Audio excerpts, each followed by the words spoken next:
I was in that phase gitu, kayak begitu sedih, kayak justru melakukan hal yang lain untuk menghilangkan.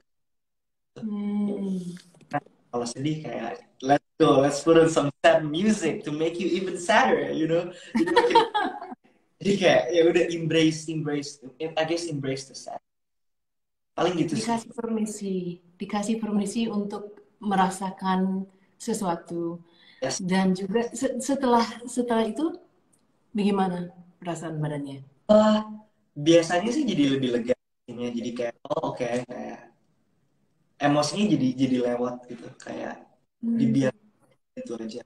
And then yesterday I just went on with my day. Aku mengerjakan apa yang harus aku kerjakan, bikin video, bikin musik, learning how to play the keys. I mean, hariku kemarin bagus sekali gitu. Memang diawali dengan sesuatu yang cukup melankolis, tapi ternyata itu bukan sesuatu yang harus ditakutin juga sih. Ternyata emosi sedih itu bukan sesuatu yang harus dihindari gitu. Hmm. Gitu sih. I think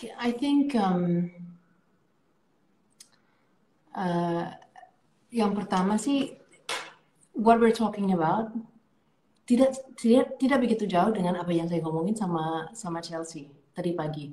Dia juga menjauhi dirinya dari teknologi. Dia juga lagi retreat and doing a lot more inner work for herself also. And oh, my screen is going dark. I don't know why. Um, I've, I'm having issues with technology these last 2 days. I don't know Yes. what's going on. Tunggu ya. Okay, anyway, we just continue to try. Um, and is it, do you feel that, uh, did you watch Social Dilemma? Pernah nonton film Social Oh, Dilemma? belum. Tapi that's apa yang ada di sosial dilema kurang lebih apa yang sebenarnya aku pelajarin di kuliah sih. Bagaimana sekarang kita ada di attention economy, and then data Hmm. mining dan lain-lain. Tapi aku sendiri belum nonton dokumenter tersebut, but I really want. So it's interesting that you are aware of your own interactions with social media and bagaimana itu bikin perasaan anxiety yang datang for you, and it's that's great intuition and it's a great awareness to have. Um, do you feel ada banyak teman for your friends, mereka juga ada perasaan gitu nggak sih, awareness around social media and anxiety as well, or is it just Hmm, something for you, or were you inspired by temannya? Menurutku, I can't really say for my friends. Aku kurang tahu apa yang mereka rasain tentang relationship mereka sama social media dan teknologi. But one thing I can say about us as Gen Z, about my generation, is we're just so attached to it. Hmm. Teknologi dan sosial media itu sudah menjadi a part of our life. We were born with it. Yeah. Gitu. Ini bukan sesuatu yang harus kita pelajari lagi menurut. Ini bukan sesuatu yang kita harus get used to it on how to do this, how to do that, how to behave in this platform, apa yang harus di-post dan lain-lain. Itu sudah bukan sesuatu yang semua tuh organik jadinya. Jadi Hmm. justru ketika relationship-nya ini ada distraksi, yang mana sebenarnya itu something yang harusnya ada in once in a while gitu, itu juga menjadi sesuatu yang aneh karena kita sudah itu hari kita gitu, itu jadi kayak that's what we do every day. Yeah. um, we see social media, we compare ourselves with people, ngebanding-bandingin diri kita. Oh, teman kita lagi liburan, oh teman kita kerja di sini, oh teman kita kayak gini, oh dia kayak gitu. Ya itu udah menjadi sesuatu yang sehari-hari kita lakukan gitu. Aku ngerasanya buat Gen Z. Dan sesuatu yang toksik ini ketika repetitif, that becomes the environment you're living in. Gitu. Jadi udah nggak kelihatan toksik. Ketika kita udah nggak merasakan lagi karena kita udah ada tinggal di situ. When you living in a toxic environment or when you having a toxic relationship with something, it's almost like a Stockholm syndrome gitu loh. Jadi kayak you get used to it and you think that it is what it is gitu. Whatever you feel becomes your new normal. New normal, exactly. Yeah. It's the normal for us. I think for my generation, that's the normal for us. The toxic environment, the toxic commentary about physical appearance, about tentang bagaimana kita harusnya dilihat oleh sekitar kita gitu-gitu. Apa yang tetangga akan ngomong, kita menurutku semuanya menjadi sesuatu yang normal. And it is something yang menyedihkan sih sebenarnya. Jadi ketika kita pengen punya boundary sama ini tentang hubungan kita sama sosial media dan teknologi, something is missing gitu. Makanya kita sering banget kayak sekarang tuh kalau sama, I don't know about you, but I know a lot of my friends, mereka tuh kita bisa kayak buka aplikasi yang sama within a minute karena udah ada masalah memori loh. We mostly scrolling through and opening to like a social media platform gitu. Udah nggak pakai mikir lagi mau buka apa, tapi kayak buka satu aplikasi, tutup, geser-geser, ngapain lagi ya? And then you open the same app. Bener-bener lagi gitu. And then you realize loh, ini kan yang tadi. Why do I quit it just to come back in again? Is this something so nice yang justru kalau relationship diganggu itu malah kadang kayak nah itu yang kalau buat aku berusaha pelan-pelan kurangi gitu. Yeah, social media is challenging ya, karena dengan teman-teman aku yang di Contentment Foundation, yang mereka sih sebetulnya one of the world's leading social emotional learning curriculums, dan juga di internally kita lagi diskusi what is the place for Contentment Foundation on social media, gitu kan? And they're like, we should remove ourselves from social media because it's so bad for the minds of the younger generation. Sementara kita adalah curriculum untuk mental health, gitu kan? Right. So, but the question, like my question is, kalau kita lihat social media dan di social media itu bisa dianggap mungkin 80% jelek gitu kan, kontennya nggak bagus, nggak ada informatif, not educational, it's not good for self esteem, apalagi buat anak-anak perempuan gitu kan. You know, there's all things like to do with anxiety, depression, suicide, these kinds of things ya. Jadi kalau kita lihat itu dianggap itu kan 80% yang tidak bagus. Kenapa kita mau tarik lagi yang bagus? Kan? Jadi, gimana kalau kita pakai social media, bukan jadi influencer, tapi impactor? Okay. Right?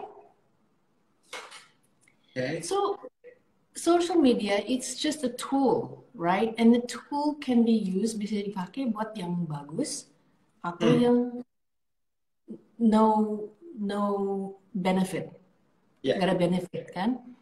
So why don't we encourage our communities to be able to use the platform in a meaningful way? I think that's my, because nggak mungkin dari berapa billion orang di dunia ini, nggak mungkin we can tell everyone just get off social media. It's not going to happen, right? So instead of leaving the space in a negative space, we need to constantly be proactive about increasing the positive, right, in the space. Yeah. You know what I forgot? We got so excited about this conversation. I forgot. I didn't ask my question. Okay, let's ask my next question. I just saw it and I realized, okay. Ini sekarang Ini Buat sekarang aku. siap. Oke. Oke. You ready? You can tell me when. Stop. Okay. Cool. Ooh. Okay. What type of lifestyle would you like to live in the next 5 years? Lifestyle, pengen lifestyle seperti apa dalam 5 tahun ke depan? Itu kayaknya cukup lebar banget ya kalau lifestyle. It's gede banget gitu kayaknya ruang lingkupnya. Mungkin Yes. ya Okay, ini you can change it. You can alter it. You can adapt the question. Coba. bag I'll try to say it in bahasa I'm thinking. Uh, bagaimana bagaimana seorang Nadia melihat diri Nadia di 5 tahun yang akan datang? Oh, okay.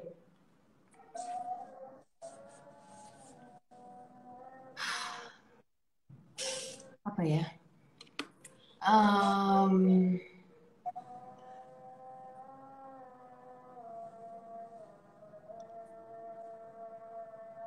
apa ya? Oh Soalnya, deh. soalnya sebetulnya what I'm doing now, what I'm doing now is what I'm really happy doing. Jadi, but okay.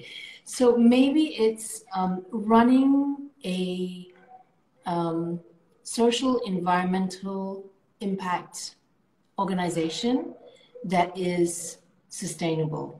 It's probably like a social enterprise. And whether that means uh, um, something along the lines of being able to, I mean, I would love to be able to create a change makers curriculum and mentor and guide the next generation of change makers, and then create some sort of collaboration. Because aku kan duduknya di tengah media, business, conservation, sustainability, impact. So aku bisa lihat di semua area itu.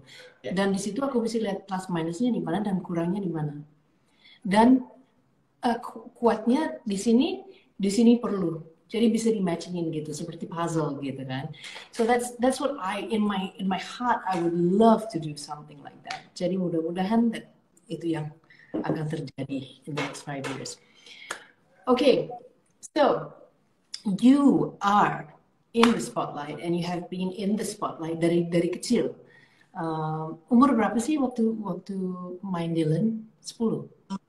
Oh no, Dylan tuh kayak sekitar 3 tahun yang lalu kayaknya. Oh, I thought it was longer. Okay. No, tapi aku memulai karirku waktu itu umur 9. Jadi sekitar 11 tahun yang lalu. Iya, 1 dekade lebih. And menarik banget sih, maksudnya kayak aku ngerasa aku mengalami banyak sekali fase di dalam hidupku di dalam 10 tahun terakhir gitu. Di masa-masa aku beranjak dewasa dan lain-lain. Ternyata kalau dipikir-pikir lagi gitu ya, I have experienced so many emotions and feelings throughout this past 10 years growing up in the spotlight. Just the way bagaimana aku melihat diriku dan bagaimana aku melihat dunia dan apa yang aku lakukan tuh itu banyak perasaannya dan berubah gitu, fluktuatif sekali. Kayak sometimes pernah ada masanya yang kayak aku tidak suka apa yang aku lihat di kaca, di cermin gitu. Ada masanya aku tidak bangga dengan apapun yang aku lakukan. Ada masanya aku ngerasa worthless, kayak ada masanya aku ngerasa value aku terletak di persepsi orang-orang tentang diriku. Itu sempat aku rasain. Banyak banget, jadi kayak fase-fasenya tuh wah gitu. Sampai sekarang ada di titik ini di umur 20 ini, aku bersyukur sih. Maksudnya ini masih jauh banget dari sempurna. I don't know. Aku tentang emotional well-being, physical well-being, mental health. Um, si topik-topik ini sejujurnya untuk diriku juga, I think di 5 tahun terakhir baru kayak something yang ini kayaknya gue harus serius nih tentang ini gitu. Sebelumnya, Hmm. aku membiarkan feeling itu ada, tidak aku embrace atau tidak aku acknowledge gitu loh, kayak oh ya udah gitu, it is what it is gitu. Sampai akhirnya oh ternyata ini feeling, ini perasaan-perasaan yang di satu sisi membentuk diriku dan bisa dijadikan output atau bisa dijadikan channel untuk menjadi sesuatu gitu, tentang bagaimana aku melihat diriku sendiri dan bagaimana aku ingin hidup Hmm. gitu. Apa yang terjadi mungkin 5 tahun lalu yang bikin Iqbal bisa mau cari lebih dalam or Jadi explore? pertama-tama, I don't think aku punya self respect sama diriku sendiri sebelumnya, sebelum di 5 tahun terakhir ini. Hmm. Aku tuh sebelumnya orangnya people pleaser banget, nah. I just want make Hmm. people, aku cuma ingin menyenangkan semua orang dan aku pengen orang juga senang sama aku. Kenapa? Nggak tahu, aku pikir tadinya dari kecil itu adalah konsekuensi dari pekerjaan yang atau pilihan hidup yang aku mau gitu. Aku pikir itu adalah salah satu hal yang memang harus terjadi. Again, I thought it is what it is. Apparently it wasn't. Jadi aku pikir itu konsekuensi dan resiko dari pilihan hidupku. Ternyata tidak gitu.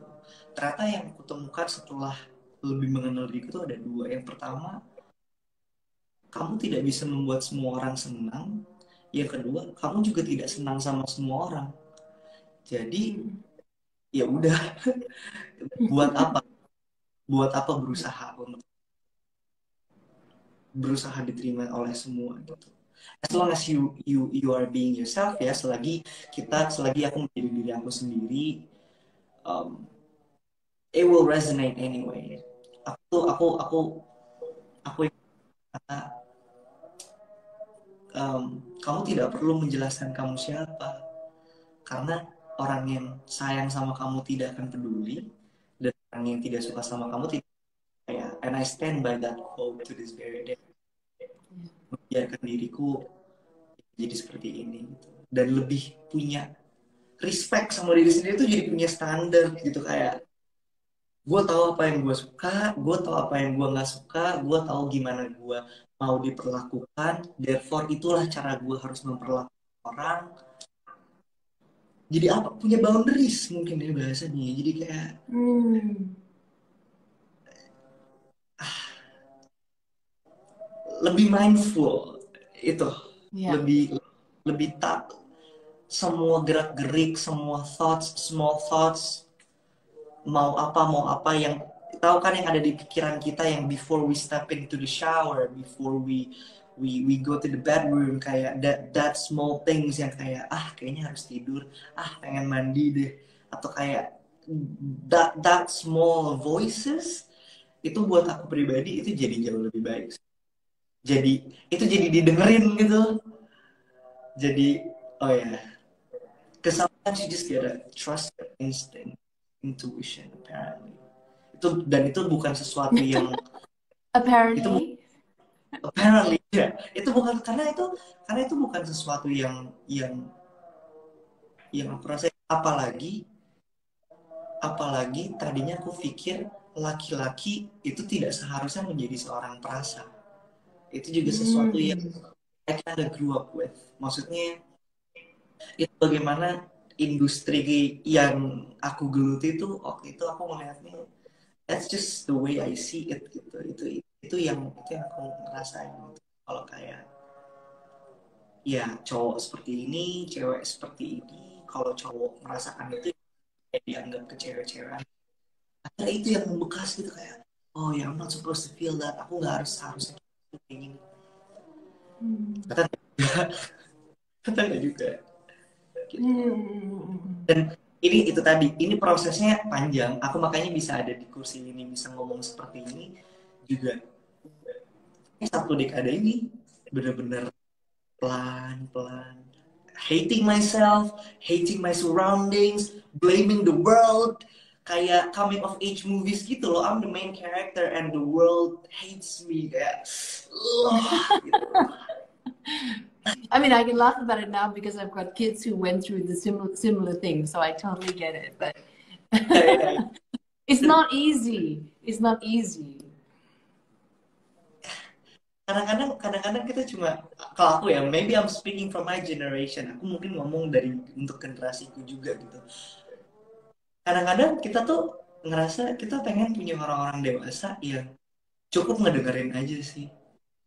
Dan itu kayaknya salah satu hal yang mungkin generasiku nih, aku ngerti sih, maksudnya Gen Z ini banyak banget yang kayak, apa ya bahasanya ya, mereka suka ngebangkang, atau kayak they have their own excuses, and they have their own reasons of why they do stuff. But we always have reasons gitu. Nah, yang aku ngerasain itu kadang-kadang kita kekurangan orang-orang dewasa, ya kita bisa aja ngobrol, dan ya, dengerin aja.